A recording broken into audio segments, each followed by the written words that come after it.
Ele o primeiro a vê-lo e a vir na Barra do Suape ao Brasil. Não deixou lá quandos nem ondes. Só anos depois confessou-se.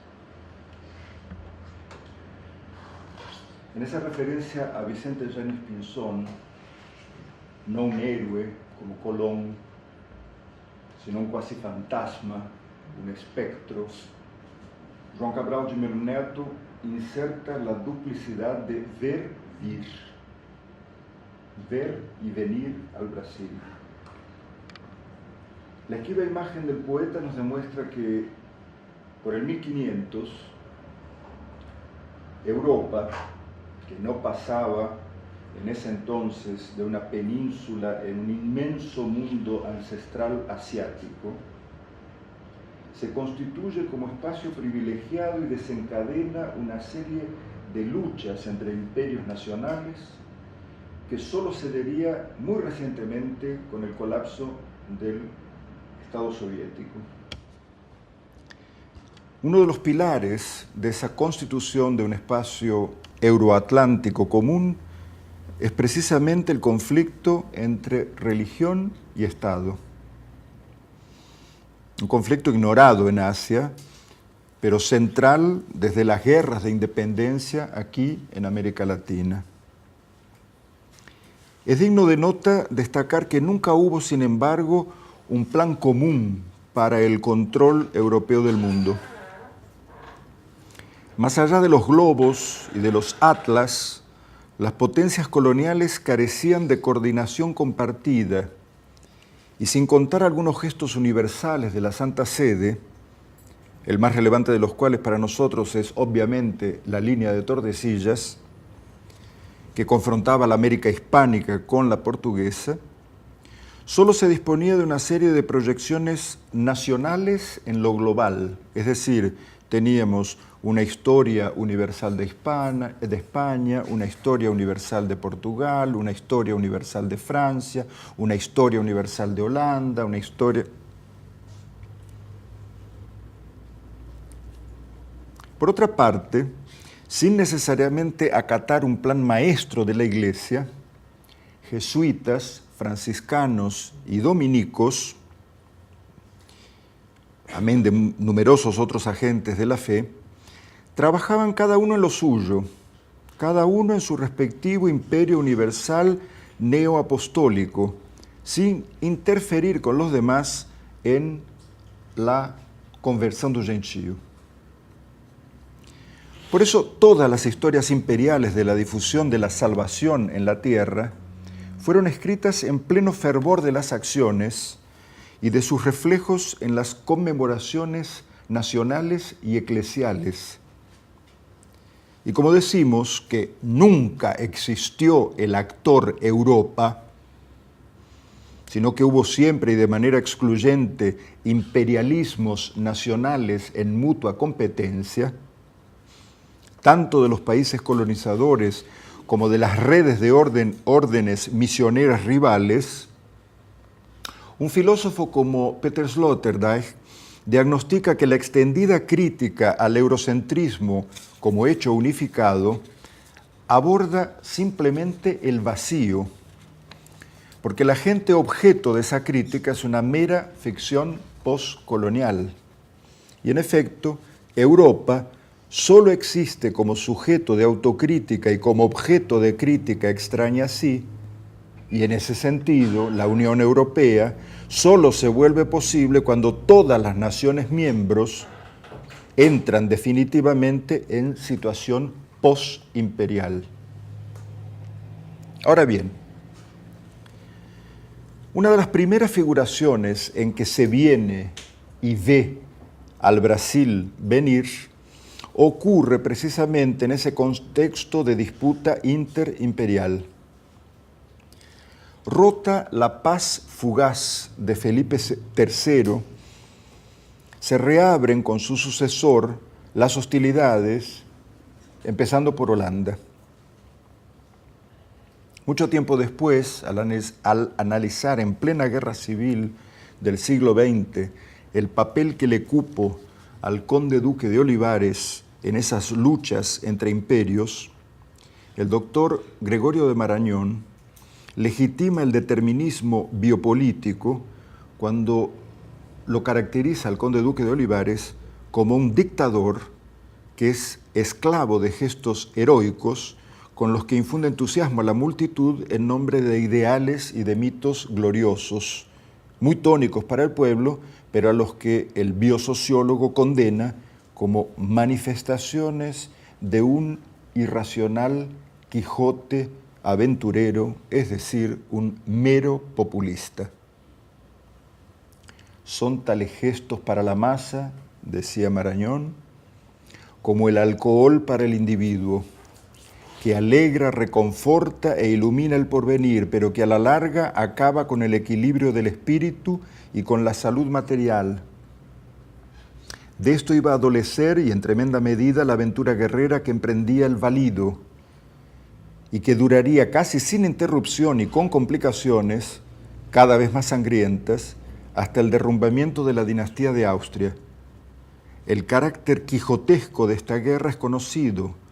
No obedecía a ninguna necesidad del país de las que pueden justificar la pérdida del bien supremo de la paz, sino a aquel arrebatado idealismo que fue sin duda causa de muchas de nuestras grandezas, pero que ya no tenía oportunidad ni justificaciones, y en este error de cronología elemental está el principal pecado de la política del conde duque. La crítica, germinando en la sombra, no aparecía aún detrás del resplandor de las esperanzas. El pueblo estaba todavía contento, todo parecía que iba a cambiar. De la guerra llegaban algunas nuevas, como la de la batalla de Fleurus, que resucitaban el entusiasmo, tanto tiempo dormido, hacia los tercios y los capitanes españoles. Y la fachada visible de la España interior ante el mundo era una corte fastuosa, llena de ingenio, adornada de las cabezas insignes de Lope, Calderón, Velázquez y Quevedo, tocadas, aún en vida, de la inmortalidad. Pues es en ese ambiente, en 1635, que el dominico fray Juan Bautista Maíno Pastrana nace en 1578, muere en 1649, pinta un óleo, La recuperación de Bahía del Brasil en 1625. Es una pintura que confirma la restitución y restauración de la Bahía de Todos los Santos a la corona española. Maíno había pasado parte de su infancia en Angola, trasladándose luego a Roma, donde lo influyen la teatralidad de Caravaggio y el lenguaje de Carracci y de Guido Reni. Compone en ese cuadro algo semejante a la rendición de Breda, de Velázquez. Y de hecho ambos cuadros fueron concebidos para el Salón de los Reinos, junto a otros como un cuadro de Zurbarán que documenta la resistencia del pueblo de Cádiz a la invasión inglesa, como otro que documenta la resistencia de San Juan de Puerto Rico y varios otros al estilo. ¿Qué vemos en ese cuadro?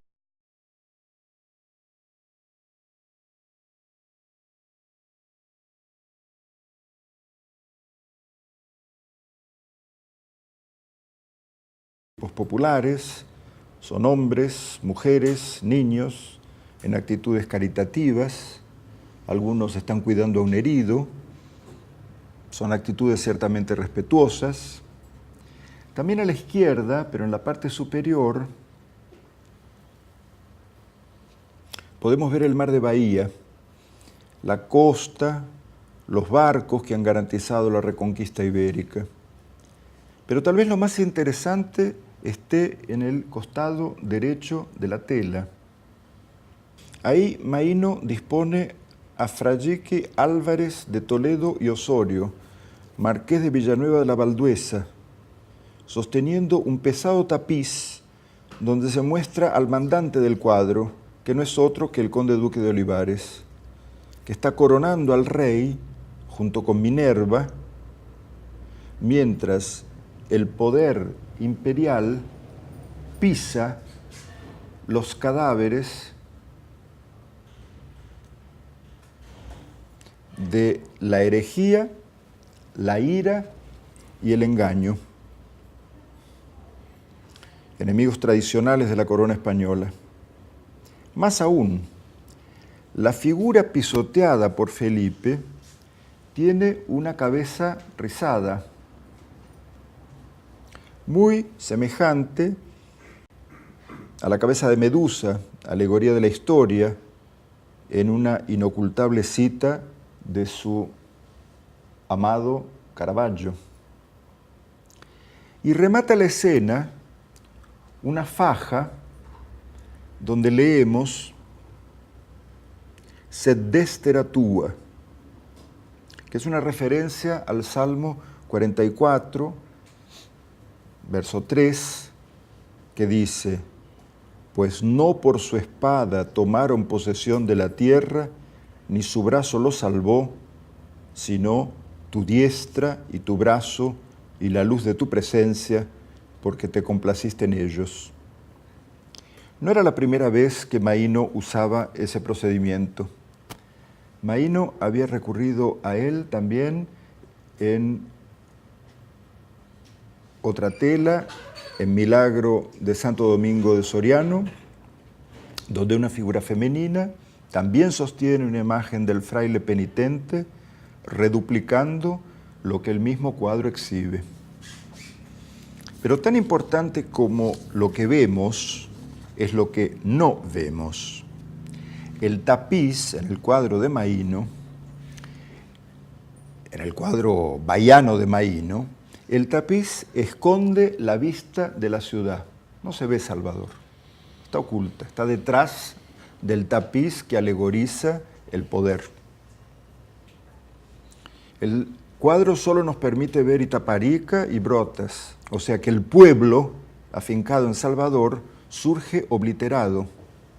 Y de ese modo la imagen de Maíno nace como la inversión especular de la composición moderna del mayor y más famoso protegido de Maíno, que no es otro que Velázquez, en cuyas meninas también se aborda el poder, pero por la vía del vacío. O sea que las meninas sería el Sed sinistra tua de Velázquez. Recordemos que desde la mirada del pintor retratado por Velázquez hasta lo que él ve en el gabinete, hay una línea imperiosa que no lograríamos evitar los que contemplamos la escena, porque esa línea atraviesa de hecho el cuadro real y refluye a ese lugar imaginario desde el que vemos al pintor que nos observa. Es aparentemente un lugar de pura reciprocidad. Vemos un cuadro desde el cual, a su vez, nos contempla un pintor. Pero lo bueno del caso, si recordamos el análisis de Foucault, es que la invisibilidad del soberano, Felipe IV para Velázquez, el pueblo baiano para Maíno, la invisibilidad del soberano solo se vuelve visible para el pintor y se transpone a una imagen definitivamente invisible para él mismo, haciendo del cuadro una representación de la representación clásica y la definición del espacio que ella misma abre.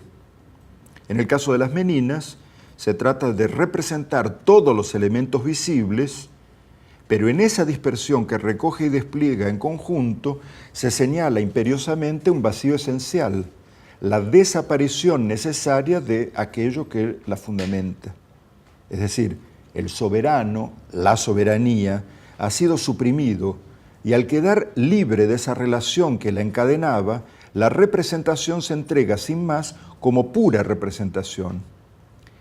En el caso del cuadro de Maíno, en cambio, Felipe IV, a quien Velázquez había retratado por primera vez poco antes, 2 años antes, en 1623, es teatralmente presentado para que la multitud de batavos sojuzgados baje la mirada en señal de sumisión y para que nosotros, que vemos la alegoría inserta en el cuadro, comprendamos el auténtico poder docente de la representación, la soberanía del imperio.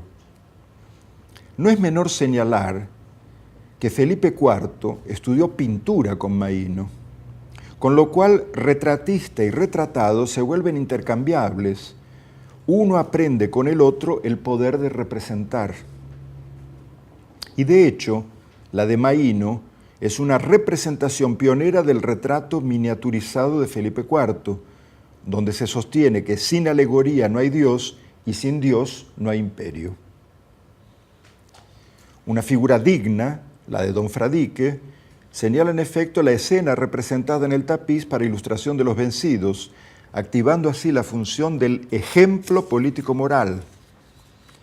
Y vale la pena detenernos un minuto en ese concepto del ejemplo. Ignorado por la tradición bizantina, recordemos que el exemplum aparece ya en la literatura griega imperial, se consolida en Roma y desarrolla en el pensamiento patrístico como un apelo, como una llamada a algún incidente similar o ilustrativo, lo que los antiguos latinos llamaban el illustrans, asociado fuertemente a lo que la imagen o el texto discuten, el illustrandum. El ejemplo tiende a lo genérico. Su práctica precede la teoría y su intención, siendo inicialmente descriptiva, enseguida se transforma en prescriptiva. El exemplum es, digamos así, paradigmático, cuando logra construir y volver inteligible un contexto histórico más amplio o problemático. Más allá de la antinomia entre lo universal y lo particular, que aún ignora, eso vendrá con Hegel, eso vendrá con el siglo XIX, el exemplum señala, en cambio, una singularidad equiparable a otras, es decir, una analogía bipolar. Hay además en su lógica una peculiar relación entre excepción y ejemplo, es decir, entre el sistema colonial y el modelo imperial. Ambas nociones, como los cuadros de Velázquez y de Maíno, son simétricas y conforman entre ambas un sistema. Mientras la excepción es una relación de exclusión inclusiva, el ejemplo, en cambio, es una relación de inclusión excluyente.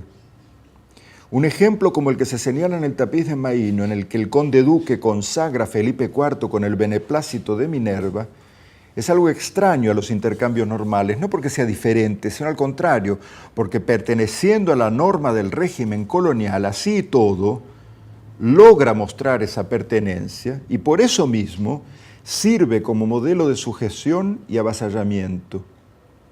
No es de menor importancia señalar que en el ejemplo no hay un origen.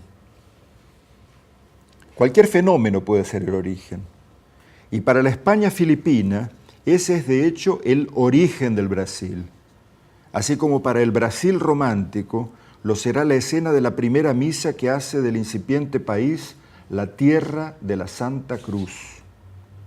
En todo caso, el mérito del tapiz de Maíno es persuadirnos de que toda imagen es siempre arcaica y en ese sentido, ese cuadro se conecta con el poema que se considera el primer documento literario de Brasil, la Prosopopeia, publicada en 1601, de Bento Teixeira Pinto, em cujo prólogo, dirigido a Jorge de Albuquerque Coelho, capitão e governador da capitania de Pernambuco, das partes do Brasil da Nova Lusitânia, Teixeira Pinto declara, en la línea ya señalada por una estudiosa de las imágenes, Mendetegger, lo siguiente. Les leo el prefacio encomiástico y mendicante de la Prosopopeia.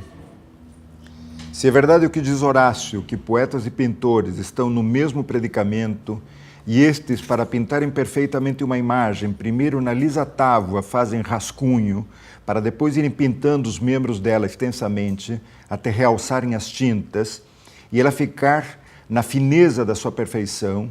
Assim eu, querendo debuxar com o obstar do pincel de meu engenho a viva imagem da vida e feitos memoráveis de vossa mercê, quis primeiro fazer este rascunho, para depois, sendo-me concedido por vossa mercê, ir muito particularmente pintando os membros desta imagem, se não me faltar a tinta do favor de vossa mercê, a quem peço humildemente receba minhas rimas, por serem as primícias com que tento servi-lo, e porque entendo que as aceitará com aquela benevolência e brandura natural que costuma, respeitando mais a pureza do ânimo que a vileza do presente, não me fica mais que desejar, se não vier a vida da vossa mercê aumentada e estado prosperado, como todos os seus súditos desejamos.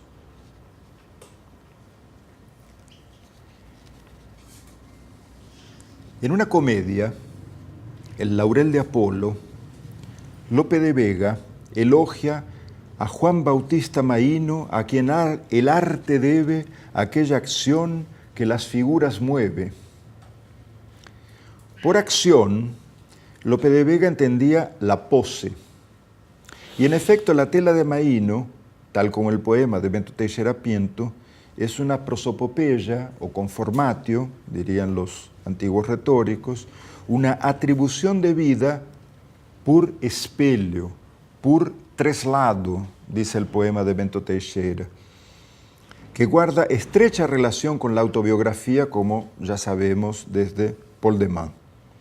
Por ello, y a despecho pues de los hipotéticos abusos populistas del conde duque de Olivares, la escena en el tapiz ejemplar, incluido en el cuadro de Maíno, sin embargo, gracias a una moderna Mizanabim, la escena del tapiz en el cuadro significa la salvación de Bahía y, en consecuencia, la invención de Brasil, no el descubrimiento de una tierra sometida ejemplarmente a la unión de armas interimperiales, es decir, una homologación luso-española, una capitulación ante el poderoso que se manifiesta a través de la caridad beneplácita con que el conde duque de Olivares sostiene la corona de laureles sobre la cabeza del monarca.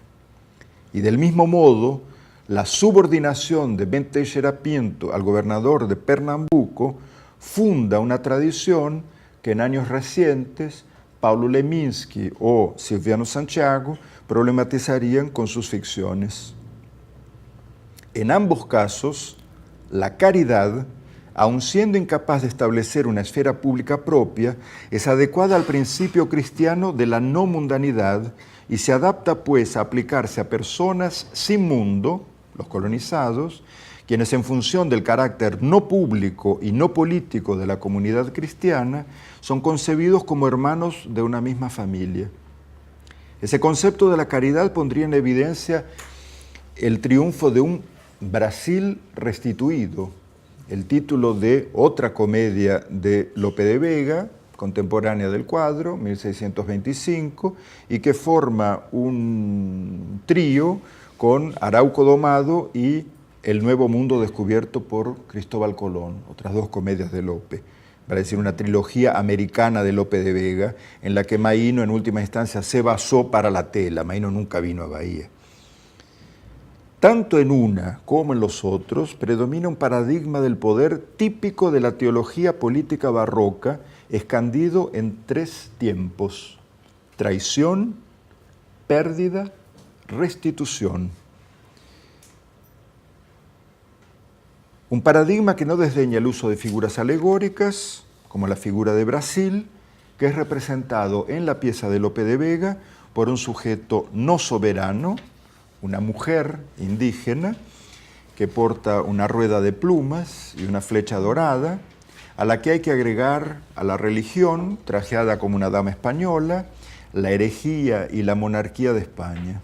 Al comienzo de la comedia El Brasil restituido, la India Brasil, o sea, Interesante que es una mujer, la primera figuración, ¿no?, de Brasil es una india, no un indio, una india. La India Brasil se presenta coronada también como el conde duque, de tal suerte que un Marañón no dudaría en atribuirle a esa figura lo que Marañón predicaba del líder, una embriaguez natural que reconforta pero desequilibra el espíritu, salvado en fin por el monoteísmo. O sea, la India Brasil se aparea de cierto modo con la medusa pisoteada en el cuadro de Maíno, y la oímos decir: fortuna, en mi desdicha rigurosa, corona con laureles mi cabeza, en tiempo que gentil estaba ociosa y en el mar etiópico reinaba, que de perlas mis plantas adornaba, injusto dueño y sin razón tirano, de mi valor la posesión tenía desde que fue del cielo soberano, donde cándida aurora amanecía, desterrado a vivir o puesto en vano, en noche eterna el sempiterno día, nunca de esta verdad desengañada, entre las olas de la mar sentada, pero aquel portugués, valor del mundo, que dio principio a tan notable hazaña, sembró de naves este mar profundo que las riberas de estas islas baña.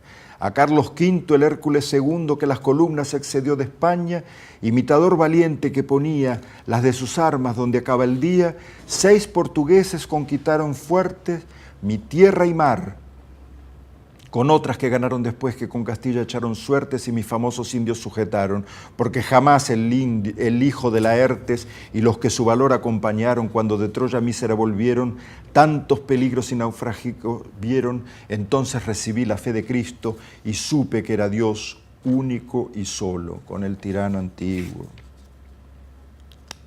O sea, la tela de Maíno nace como un comentario a la comedia El Brasil restituido de Lope de Vega. ¿Y cómo se escribió El Brasil restituido? Lope se basó ciertamente en el relato del jesuita Bartolomeu Guerreiro, Jornada dos Vassalos da Coroa de Portugal para recuperar a cidade de Salvador, na Baía de Todos os Santos, tomada pelos holandeses a 8 de maio de 1624 e recuperada ao 1º de maio de 1625, um livro publicado em Lisboa em el año 25. Lope se basou em João de Medeiros Correia, Relação Verdadeira de todo o sucedido na restauração de Baía de Todos os Santos, também Lisboa del 25. Se basó en el relato de Tomás Tamayo de Vargas, Restauración de la ciudad del Salvador y Bahía de Todos los Santos en la provincia del Brasil por las armas de don Felipe IV, un libro publicado en Madrid en 1628. Se basó en el libro de Jacinto de Aguilar y Prado, escrito histórico de la insigne y valiente jornada del Brasil, que se hizo en España el año 1625, publicado en Pamplona en el 29.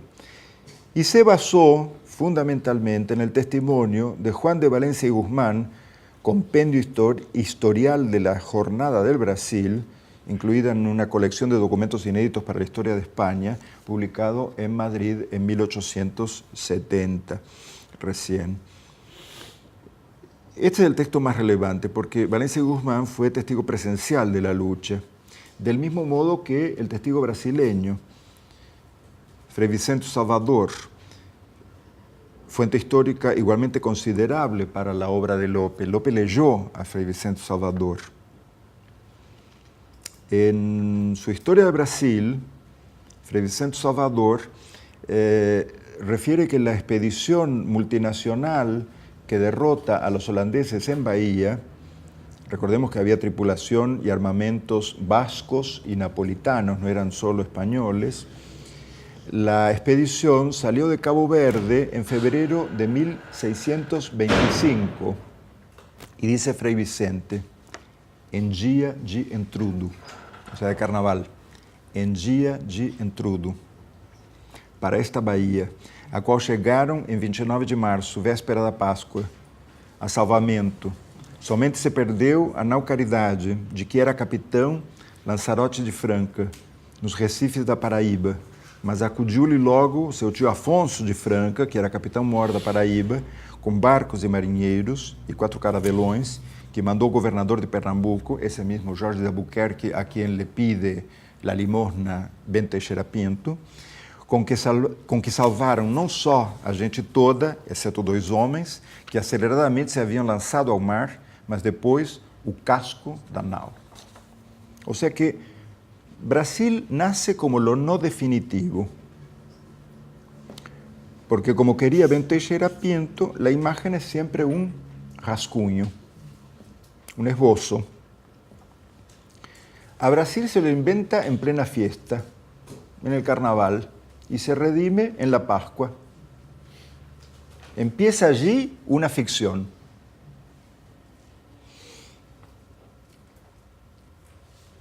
No es de despreciar entonces que como elementos del paisaje cultural aparezcan en la historia de Frei Vicente referencias al carnaval, a los milagros, a la devoción de los santos, a su interferencia con el desarrollo de las acciones de restitución de Brasil a España, haciendo de Frei Vicente de Salvador un historiador a su modo crítico de la colonización. De Frei Vicente en adelante la lista es larga de historiadores que narraron cómo Brasil no se hizo holandés. O valeroso Lucideno e Triunfo da Liberdade na Restauração de Pernambuco, 1648, de Frei Manuel Calado Salvador. Los holandeses en Brasil, de un historiador holandés, un libro del siglo XIX, 1853. Su autor se llama Peter Netscher. La História das Lutas com os Holandeses no Brasil, desde 1624 a 54, que publica el primer gran crítico historiador de la literatura, particularmente de la poesía brasileña, Francisco Adolfo de Varnhagen, o a la brasileña Varnhagen. Esto es de, como les digo,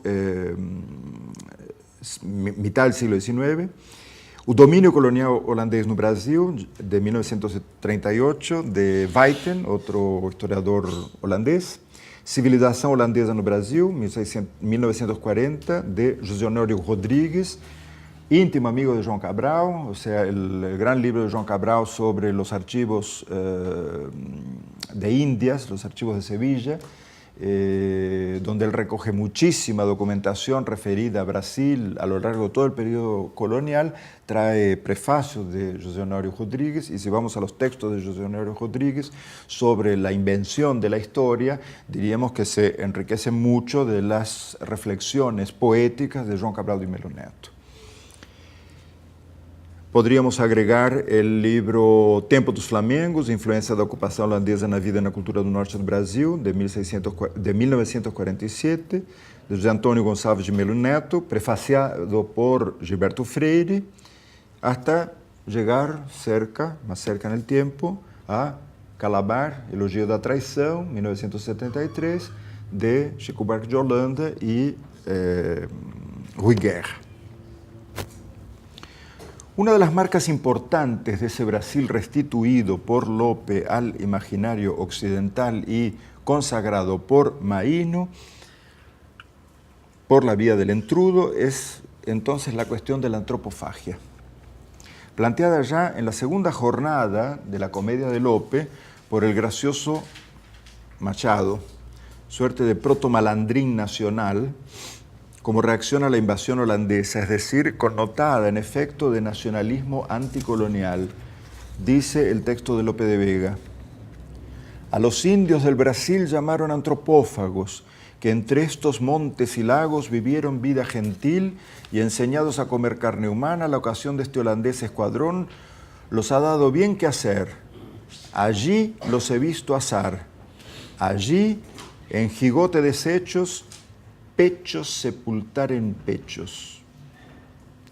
Paradójicamente, la inclusión de la antropofagia en la comedia de Lope de Vega inhibe una consideración más antropológica del canibalismo, tomando el fenómeno en su aspecto meramente pintoresco y cómico como un simple efecto de picaresca, lo que estimulaba en el público la atracción por nuevas sensaciones, al tiempo que confirmaba prejuicios muy arraigados. Pero como ven, no es necesario esperar a Manuel Antônio de Almeida en el siglo XIX, en el romanticismo, ni a la lectura que de él nos propone Mar de Andrade en el modernismo para tener un Brasil a pesar de dependiente universal, como teorizaría después Silviano Santiago. esa comicidad malandra que escapa de las esferas sancionadas por la norma burguesa y que busca la irreverencia, la moralidad de lo popular, se manifiesta ya en aquel momento en Pedro Malazarte, figura presente en el Cancionero de la Vaticana, que es emparentado con el Pedro de Urdimalas de Lope o de Cervantes, y encuentra en un poeta barroco como el baiano Gregorio de Matos expresiones rutilantes que reaparecen de modo periódico hasta alcanzar en el modernismo su máxima expresión con Macunaíma y con Serafín Ponte Grande, los dos grandes no libros de, respectivamente, Mário y Oswald de Andrade. O sea que tampoco tendríamos que esperar a Antonio Cándido para analizar cómo esa comicidad disminuye las aristas y da lugar a toda suerte de arreglos o negaciones, etcétera, etcétera, etcétera. Ahora bien, podemos a esta altura ver otro Brasil. Un Brasil gestado a finales del siglo XIX, un Brasil mucho más melancólico, por eso mismo más moderno. En la última de las cartas de Fradique Mendes, dirigida a Eduardo Prado, su amigo brasileño, el autor de A Ilusão Americana, essa de Queiroz confiesa su amarga impresión de recorrer a finales del XIX un Brasil no brasileño, cuando lo que él quería encontrar era, dice esa, y les leo la carta, um Brasil natural, espontâneo, genuíno, um Brasil nacional, brasileiro, e não esse Brasil que eu vi, feito com velhos pedaços da Europa, levados pelo paquete, arrumados à pressa, como panos de feira, entre uma tremenda orgia. Ensinou-se aos sabiás a gorjear Madame Angot, e vendedores de retalhos citavam Augusto Comte. Para que prolongar o inventário doloroso? Bem cedo do Brasil, do generoso e velho Brasil, nada restou. Nem sequer brasileiros, porque só havia doutores, o que são entidades diferentes. A nação inteira se doutorou, de norte a sul. No Brasil não encontrei senão doutores. Doutores com toda sorte de insígnias, em toda sorte de funções, doutores com uma espada, comandando soldados, doutores com uma carteira, fundando bancos, doutores com uma sonda, capitaneando navios, doutores com apito, dirigindo a polícia, doutores com uma lira, soltando carmes, doutores com um prumo, construindo edifícios, doutores com balanças, misturando drogas, doutores com coisa alguma, governando o Estado, todos doutores. O doutor tenente-coronel, o doutor vice-almirante, o doutor-chefe da polícia, o doutor arquiteto, homens inteligentes, instruídos, polidos, afáveis, mas todos doutores. E este título não é inofensivo, imprime caráter. Uma tão desproporcionada legião de doutores envolve todo o Brasil numa atmosfera de doutorice. Ora, o feitio especial da doutorice é desatender as realidades, tudo conceber a priori, querer organizar e reger o mundo pelas regras dos compêndios. A sua expressão mais completa está nesse doutor, ministro do Império, que em todas as questões públicas nunca consultava as necessidades da nação, mas folheava com ansiedade os livros a procurar o que, em casos vagamente parecidos, Guizot fizera na França, Pitt na Inglaterra. E são esses doutores, brasileiros de nacionalidade, mas não de nacionalismo, que cada dia mais desnacionalizam o Brasil. Lhe matam a originalidade nativa, com a teima doutoral de moralmente e materialmente o enfardelarem numa fatiota europeia feita de francesismo, com remendos de vago inglesismo e de vago germanismo. E concluía a carta dizendo: concebe você maior horror sobre um jardim perfumado em pleno viço, tudo tapar, tudo esmagar, rosas abertas e botões que vão abrir, com um tapete de lã esburacado, poeirento, cheirando a bafio, e haverá remédio para tão duro mal? De certo, arrancar esse tapete sufocante. Em 1922, Cuando Brasil se decide finalmente a arrancar ese tapiz asfixiante, que es el último avatar del tapiz de Maíno. Recuerden que había un tapete en el cuadro de Maíno ocultándonos el pueblo de Salvador. Cuando Brasil entonces en el 22 festeja con nuevos aires el centenario de su independencia, se organiza una gran exposición conmemorativa en Río de Janeiro, todavía imantada por las luces europeas que Walter Benjamin, había estudiado en su libro de los pasajes, exposición esa de la que solo nos resta el pabellón neocolonial que todavía abriga el Museo Histórico Nacional. Hasta hace poco estaba el Hotel Gloria, que había sido el hotel construido para la exposición, ahora ni eso queda. Ese Museo Histórico Nacional es también muy sintomático porque en la colección, no solamente en el edificio neocolonial, sino en la colección, se narra la historia del Brasil por la perspectiva de una prosperidad militar del pasado. Es decir, donde los portugueses habían construido un fuerte, se levantaba ahora el Palacio das Grandes Industrias. Y las dos galerías del museo, inauguradas paradójicamente el 12 de octubre de 1922, fecha esa, la de la llegada de Colón, absolutamente ausente del calendario oficial brasileño, porque no se olviden que en Brasil se cuenta el descubrimiento a partir de abril del 1500 y no de octubre de 1492.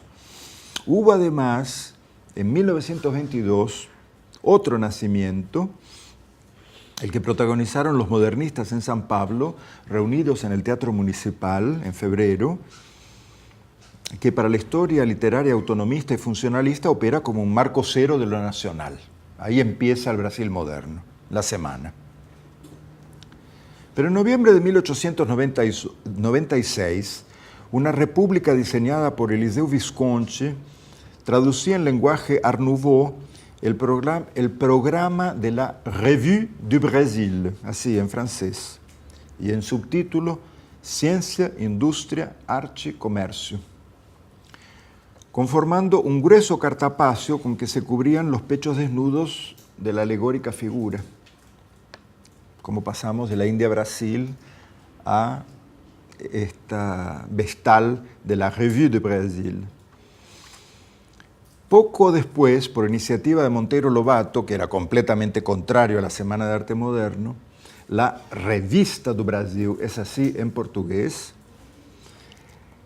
nos daría otro guión no realizado para un hipotético Brasil moderno. Monteiro Lobato, entre varios asuntos que pretendía desarrollar en su revista, que de hecho se transformó en la revista culta de los años 2030, tuvo después otra reedición en Río de Janeiro, a principios de los 40, final de los 30, principios de los 40, el periodo de la guerra. Pero Monteiro Lobato, en la edición paulista, la segunda revista de Brasil, digamos, declara como parte del programa Estudos Sul-Americanos, Bolívar, Sarmiento, Ameghino, Mitre, Alberdi. Una enumeración que vista desde la agenda actual puede parecer caótica, totalmente anacrónica, pero responde a la idea de que Brasil es de hecho el único país bolivariano de América, porque se construyó de hecho en la base de reprimir toda tentativa secesionista y al adquirir el perfil de una república letrada, de modernización tan restringida como autoritaria, se inclina por antecedentes suprarregionales profundamente racionalistas, Alberdi y Sarmiento, donde se combinan las armas y las letras, Mitre, y se potencia, en fin, la clave positivista de evolución histórica, Ameghino. Pero si en suplemento y tensión con esta versión la semana exhibe un Brasil arcaico vanguardista y no se identifica en absoluto con el futurismo, los modernistas de San Pablo quieren dejar claro que no tienen nada que ver con el futurismo de Marinetti, nos encontramos, sin embargo, cubriendo la exposición de Río de Janeiro con un artista británico, Charles William Greenough, nació en 1882, murió en 1957. Charles Greenough era hijo del ilustrador Alfred Bryan y era más conocido como Bryan de Greenough. Bryan de Greenough nos da de hecho otra versión del país, una versión más afinada con el Palacio de las Industrias y el país eufórico que 20 años después iría a describir Stefan Zweig. ¿Quién era de Greenough? Había sido alumno del también ilustrador y grabador americano Joseph Pennell, que era un colaborador asiduo del Illustrated London News. Bryan de Greenough se hizo popular en Inglaterra con elogios a la máquina, con dibujos de carreras de coches en el circuito de Brooklands. 2 años después de los esbozos brasileños, que les voy a mostrar en breve, en enero de 1924, de Greenough repetiría la experiencia publicando 11 sketches en el mismo Illustrated London News sobre Buenos Aires, con los ditirámbicos títulos de la época: The Paris of South America, Life in Buenos Aires, An Englishman's Impressions of the Argentine Capital. Y por ahí se pueden imaginar la cantidad de lugares comunes que vienen. De Calle Florida and de Avenida de Mayo, and Argentine cadets doing the goose step. Ese duro ictus del paso de ganso nos muestra la atracción que ejercía sobre Bryan de Greenough la estética militar, cuya épica documentaría en las 2 guerras mundiales, la primera y la segunda. Y no olvidemos, para explicar esto, que el maestro de Bryan de Greenough en París, después de 1919, había sido uno de los mayores referentes nabis, Maurice Denis, un destacado teórico del simbolismo sacro, miembro él también de la Action Française, o sea, la derecha militarista francesa, empeñado por ese entonces en la creación de los Ateliers de l'Art Sacre, como una expresión de un simbolismo señorial y sureño. Pero el imaginario futurista, casi podríamos decir vorticista, de Bryan de Greenough apenas se insinúa en sus croquis de Brasil. Vemos imágenes de una estación de tranvía en la avenida Río Branco, los semáforos, el ferrocarril San Pablo Santos, los diques de la Plaza Mauá. Vemos cargar un transatlántico en la estiba de Santos, una imagen que, como verán, prefigura a Portinari, o prefigura inclusive la ópera de Mario de Andrade, Café. Y esto no es en vano, porque aquí cabría recordar lo que escribe Oswald de Andrade en el prefacio a Serafim Ponte Grande, en el 33. A valorização do café foi uma operação imperialista. A poesia para o Brasil também. Isso tinha que ruir com as cornetas da crise, como ruiu quase toda a literatura de vanguarda provinciana e suspeita, quando não extremamente esgotada e reacionária. Por eso, en ese estado gelatinoso del populismo, más específicamente en Portinari, el énfasis estará puesto en el músculo de los changadores, que soporta el pacto social modernizador, mientras que en de Greenough, en cambio, verán que no hay músculo, lo que hay son cuerpos con prótesis, las armas de la guerra, los accesorios del atuendo burgués, en el teatro, en el hipódromo. Por eso esa fascinación modernólatra de Greenough quedaría clara al colaborar con las fiestas de otro centenario, el centenario uruguayo, y el papel destacado que en los sellos conmemorativos de ese centenario sugiere el maquinismo o el vivo contraste entre la velocidad tecnológica y el tiempo lento del paisano no dejan lugar a duda. La otra cara del desarrollo del colonialismo, como verán, son las ilustraciones que Bryan de Greenough realiza para la revista infanto-juvenil de claro imaginario colonial, Modern Wonders, una revista que salió entre el 37 y el 41, donde empieza a publicarse la tira de Flash Gordon.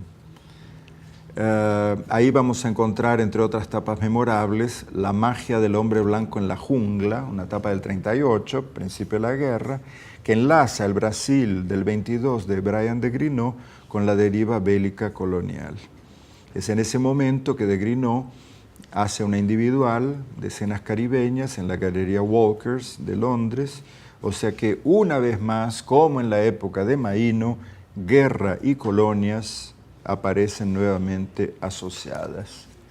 Les paso las imágenes.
Estos son los dibujos entonces que Brian de Grino hace para un grueso cartapacio que publica La Nación en Buenos Aires en el 22, el 7 de septiembre del 22, en homenaje al Brasil.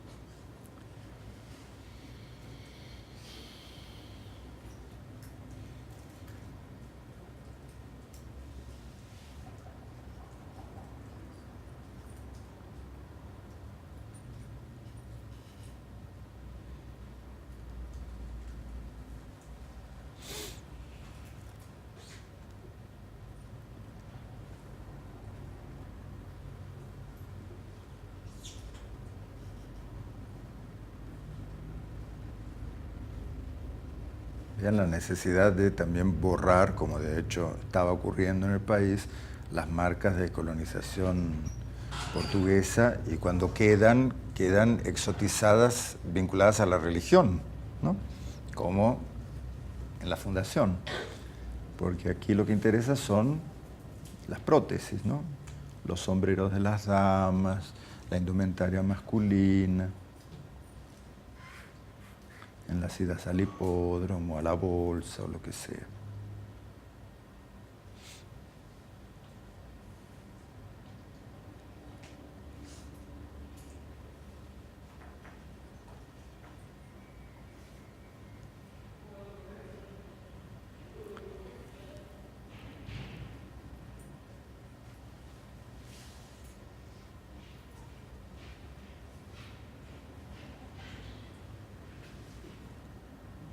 Ahí lo tiene.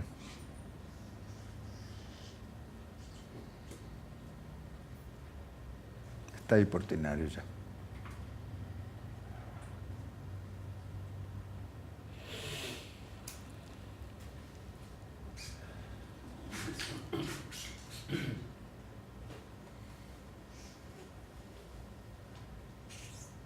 Pero un bies todavía de una Transatlantic Society que se divierte.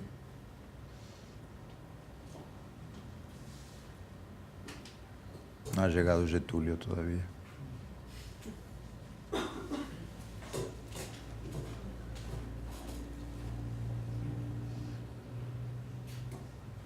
Y esto es lo que Grino ve en Buenos Aires, en Ríos y en el Uruguay.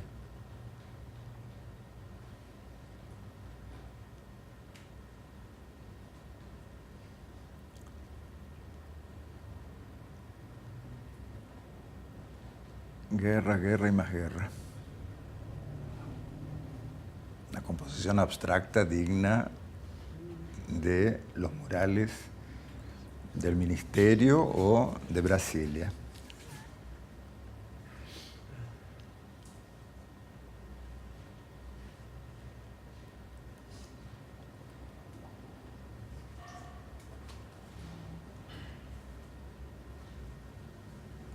La emergencia de las masas es el retorno de la guerra.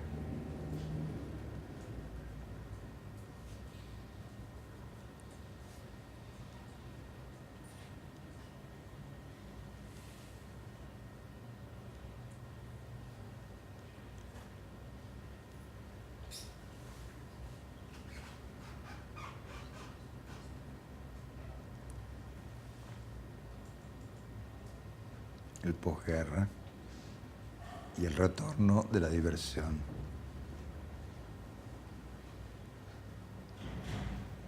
Pero esta es la revista colonialista de la que les hablaba.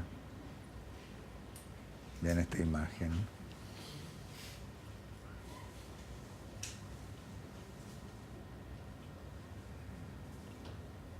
Y estas las imágenes de Sandulla, de Bahamas, que expone apenas termina la guerra en Londres.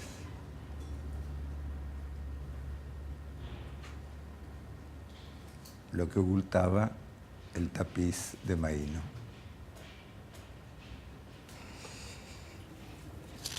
Me detengo en la tercera y última invención de Brasil. Es también otra invención por prisma extranjero. Pero a diferencia de la anterior, que nace de la exposición conmemorativa del centenario, esta es una crítica a la exposición colonial de París de 1931. La promueven algunos alumnos de Marcel Mauss, Georges Bataille, Alfred Métraux, Michel Leiris, Roger Caillois. Todos ellos empiezan a pensar el fin de ese espacio euroatlántico moderno. Y en ese fin del espacio euroatlántico moderno, Brasil ocupa obviamente un lugar considerable. En el artículo que Georges Dutuit le dedica al comienzo de la guerra a las representaciones de la muerte, hay 3 ilustraciones que se destacan.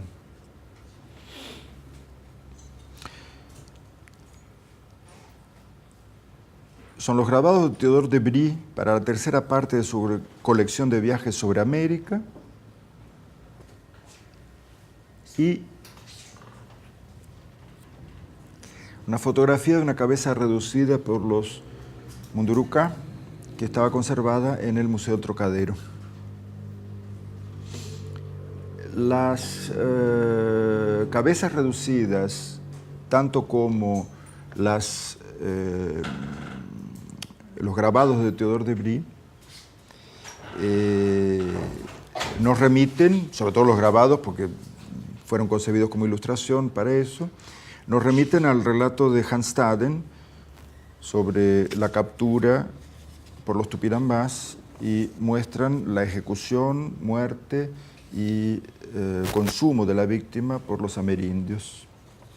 En la primera de esas imágenes que le mostré aparecen las indias, aquellas de Lope, desnudas, que se muestran voluptuosas al mover sus propias manos y brazos, mientras los hombres asisten a las ejecuciones, la ejecución del prisionero.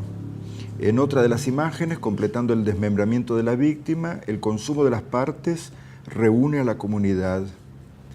No es descabellado subrayar las conexiones entre la iconografía del canibalismo amerindio y la iconografía de la misma brujería europea. Las imágenes del canibalismo brasileño no solo rescatan, sino que reinventan las imágenes de la propia brujería europea, integrando en ellas rasgos de las representaciones caníbales americanas, lo que enfatiza el vínculo visual entre el canibalismo de las brujas y el de Saturno a partir del siglo XVI. Por otro lado, particularmente en los escritos de Georges Bataille, queda claro que caballería medieval europea, rituales sádicos y culturas amerindias tienen una vinculación que cuestiona el orden representativo de las democracias liberales e ilustradas.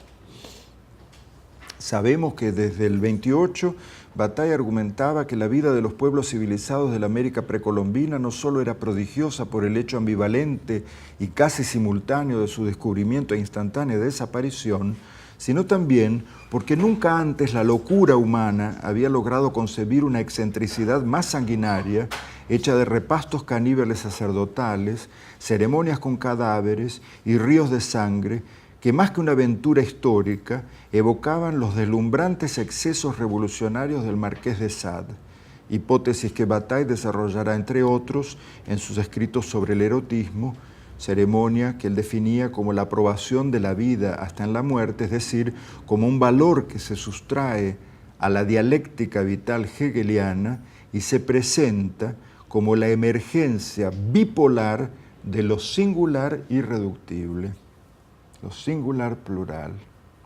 En varios artículos para la revista Document, Bataille va a continuación ensayando su ajuste de cuentas con Hegel, que de eso se trata. En Figura Humana, por ejemplo, dice que la dialéctica hegeliana fue engendrada para escamotear antinomias y operar sobre las evidentes contradicciones que deben ser reabsorbidas en un sistema racional y necesario. En el artículo sobre las desviaciones de la naturaleza habla de una dialéctica de las formas a partir del tratamiento de los desvíos grotescos y monstruosos que aparecen en la naturaleza, pero que Bataille reconocerá también en Goya. Es, sin embargo, a partir de 1934, cuando comienza a asistir al seminario de Koyev sobre la fenomenología del espíritu, que la lectura de Hegel cambia fundamentalmente en su pensamiento. Y Bataille llega así a un nuevo concepto de soberanía, que se opone desde dentro al discurso hegeliano, pero a partir de lo informe, a partir de la bipolaridad, a partir de la alteridad radical, a partir de la noción de heterología, conceptos todos que recoge a través de su amigo Alfred Métraux, de los viejos grabados de Théodore de Bry que ustedes acaban de ver, o de las cabezas rituales amazónicas. En otras pocas y últimas palabras, lo que estaba reprimido en Lope de Vega, la India-Brasil, vuelve ahora como elemento fecundante de una efectiva desconstrucción del iluminismo.